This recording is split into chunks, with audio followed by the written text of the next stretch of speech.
We've got local environmental problems, regional problems like acid rain.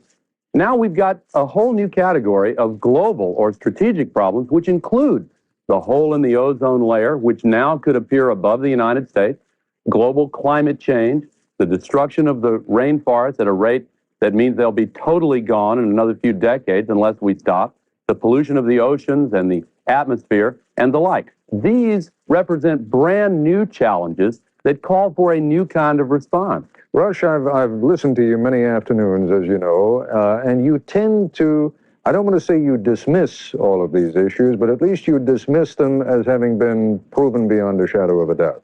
Well, absolutely. I don't think that there's anything conclusive about what Senator Gore said, with all due respect. I think, for example, there is no ozone hole over the United States. And if we want to get into the detailed discussion of ozone depletion, we can. But I think, Ted, that there is not a crisis. See, this is the problem I have. I don't think the Earth is fragile. I don't think the ecology is fragilely balanced.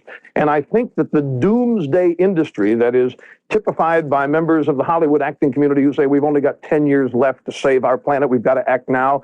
There's no way, if what these people say is true, that we can solve these problems in 10 years anyway. It's budget time in Washington, NASA's being cut, and I think that this fright and doom scenario is designed to frighten people. Everything in this country today seems to be a crisis. We can't do anything without it being having to face it as a crisis. We don't have any time to think about it. There are as many scientists, maybe even more, on the opposite side of all of these doomsday predictions, and I think that they need to be listened to. Yeah, oh yes, there are. That's not true. If I can jump in there, Ted, where the ozone hole is concerned, for example, the linkage between these chemicals, chlorofluorocarbons, and the ozone hole is established. There may be 1/100th of 1% of the scientific community that disputes it. Oh, no. It's far more than that.